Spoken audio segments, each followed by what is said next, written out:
Alors, je vais traduire en français. Ok. En gros, en fonction du contexte, c'est-à-dire grosse articulation accessible, petite articulation, le radiologue va choisir un examen qui va permettre d'infiltrer dans de bonnes conditions sans être douloureux. Est-ce que tu donnes un traitement contre la douleur? Alors, dans la majorité des cas, en fait, l'infiltration consiste en une seule injection, c'est-à-dire qu'il y a une seule petite aiguille qui traverse la peau, et au travers de la seule petite aiguille qui traverse la peau, on va changer les seringues connectées à l'aiguille pour injecter différents produits. Le premier produit qu'on met, c'est de l'anesthésiant, c'est de la xylocaïne, pour essayer de supprimer la sensation de douleur. Première chose, donc ça permet de bien soulager les douleurs. Ensuite, on va plus profondément jusqu'à la zone nécessaire. Quand on est dans la zone nécessaire, on va faire une injection test qui va dépendre de la modalité d'imagerie sous laquelle on travaille.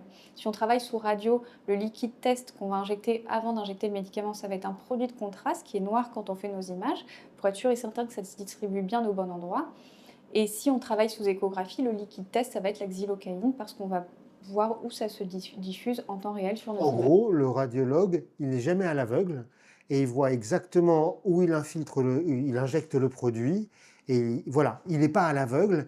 Et en fait, tout au long de la procédure, il va pouvoir voir ce qu'il fait et en fait pouvoir avoir la preuve qu'il est au bon endroit et qu'il injecte exactement là où il veut injecter. Exactement. Par exemple, moi, j'ai eu une infiltration au niveau de l'épaule et c'était sous écho. Et le médecin qui l'a fait avait une sonde d'écho sur mon épaule pour voir exactement là où il injectait. Exactement. C'est tout l'intérêt du guidage par imagerie, c'est d'être sûr et certain d'être au bon endroit. Donc, tu m'as dit 3 types de produits. Les corticoïdes, ça marche tout de suite, je vais plus avoir mal. Alors, il y a un délai d'action de 48 heures qui est le délai nécessaire à l'activation de la molécule durant lequel il est normal de ne pas ressentir de bénéfices, voire on peut ressentir une petite recrudescence douloureuse liée au post-geste immédiat. Ensuite, le médicament va agir à partir du deuxième jour et jusqu'à la première semaine. Il va augmenter son efficacité progressivement. Et c'est une semaine après la procédure qu'on est fixé sur... Et qu'on sait si ça marche ou pas. Exactement.